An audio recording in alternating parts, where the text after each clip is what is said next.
Hi hello namaste అస్సలం వాలేకుమ్ welcome to Riya Anjum channel. Please do like, share, subscribe. Simple and easy chicken curry ingredients. 1/2 kilo చికెన్కి కావాల్సిన పదార్థాలండి. Chicken 1/2 kilo, ginger garlic paste, coriander, పుదీనా, కారం, ధనియా పౌడర్, 2 మీడియం సైజ్ ఆనియన్స్ కచ్చాపచ్చాగా మనం పల్స్ చేసుకుందాం మిక్సీ జార్లో.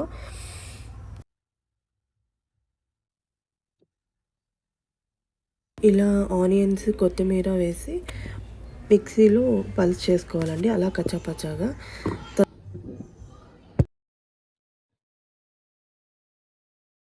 స్టవ్ ఆన్ చేసుకొని కడాయి పెట్టుకొని 2 టేబుల్ స్పూన్స్ ఆయిల్ వేసుకుందాము.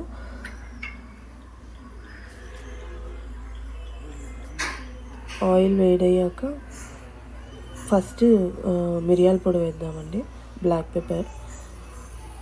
అది కొంచెం బాగా వేడయ్యాక మనం పల్స్ చేసుకున్న ఆనియన్, కొత్తిమీర పేస్ట్ని వేసి కొంచెం బాగా రెడ్డిష్ కలర్లో, గోల్డెన్ బ్రౌన్ కలర్ రావాలి.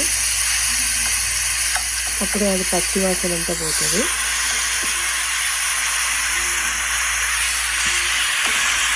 కొంచెం ఆయిల్ పైకి వచ్చింది అన్నప్పుడు అది బాగా వేగిందని అర్థం.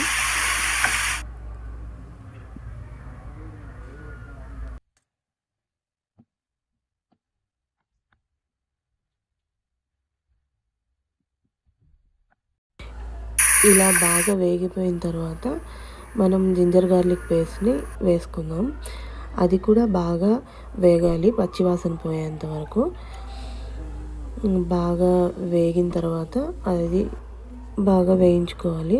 అది వేగిన తర్వాత చిల్లీ పౌడర్, ధనియా పౌడర్, పసుపు వేసుకుందాము. అది బాగా వేగాలి.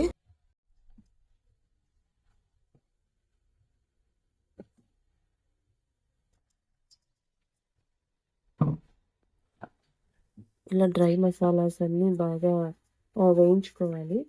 ఇలా డ్రై మసాలాస్ వేసినప్పుడు ఘాట్ వస్తుందండి, సో అందుకే నేను కొంచెం వాటర్ వేసుకున్న తర్వాత బాగా కలపాలి. కలిపిన తర్వాత అది బాగా వేగింది అంటే ఆయిల్ పైకి వస్తుంది. ఆయిల్ పైకి వచ్చింది, ఇది బాగా వేగడానికి టైం పడుతుందండి. దీనికి టైం పడుతుంది కాబట్టి లిడ్ పెట్టేసుకుందాం. లిడ్ పెట్టేసుకున్న తర్వాత మనం చికెన్ యాడ్ చేసుకుందామండి. అది వేగింది అని చూసుకొని చికెన్ యాడ్ చేసుకుందాం. చికెన్ యాడ్ చేసిన వీడియో క్లిప్ మిస్ అయింది. అది ఇక్కడ చికెన్ యాడ్ చేసుకొని ఉప్పు, పసుపు వేసుకున్నాము. ఈ టైంలో మనం గరం మసాలా వేసుకున్నామండి. లవంగాలు, ఇలాచి, పట్ట, ఒక అనాస పువ్వు. దీన్ని ఆల్రెడీ గ్రైండ్ చేసి పెట్టుకున్నాను.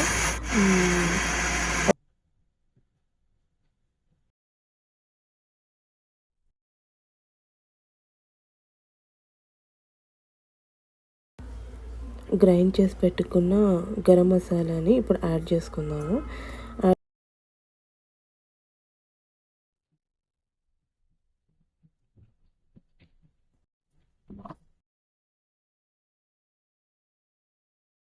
ఇప్పుడు దీన్ని మొత్తం బాగా కలుపుకోవాలి.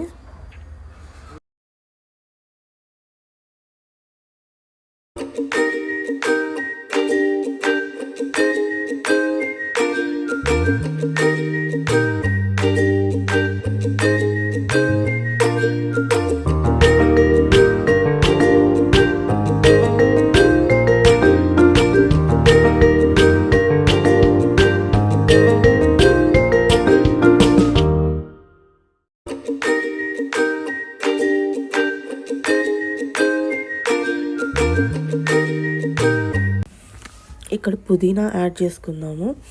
పుదీనా యాడ్ చేసుకొని కొద్దిగా వాటర్ వేసి లిడ్ పెట్టేసి ఇంకా మనం దీన్ని ఉడికించుకోవడమే. వాటర్ మనకి ఎంత కన్సిస్టెన్సీ కావాలో వేసుకొని ఉడికించుకోవాలి.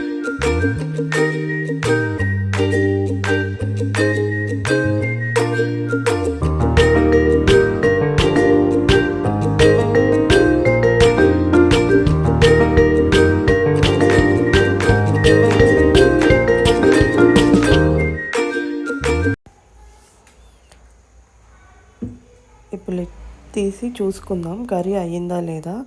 ఆల్మోస్ట్ డన్ అండి కర్రీ. కర్రీ అయితే అయిపోయింది. ముక్క కూడా ఉడికిందా లేదా చూసుకోవడానికి మనం ఇంకొక స్పూన్తో కట్ చేసుకుంటే అది ఈజీగా ఊడొస్తుంది. మీకు వాటర్ ఇంకా కావాలి అంటే యాడ్ చేసుకోవచ్చు. ముక్క అలా ఊడి వచ్చిందంటే బాగా బాయిల్ అయిపోయినట్టే. లేదు అంటే ఇంకొద్దిగా వాటర్ వేసి కాసేపు ఇంకా బాయిల్ చేసుకోవచ్చు. ఆల్మోస్ట్ నాకు 15 మినిట్స్ పట్టిందండి ఇది బాయిల్ అవ్వడానికి. ఇది చాలా బాగుంటుందండి. రాగి ముద్దలోకి, చపాతీలోకి, white rice with chicken curry best combination and ultimate combination. ఎమ్మీగా ఉంటుంది. మా ఇంట్లో అయితే చాలా చాలా ఇష్టం. ఈరోజైతే నేను రాగి ముద్ద విత్ చికెన్ కర్రీ చేశాను. ఇది Rayalaseema special. Thank you for watching.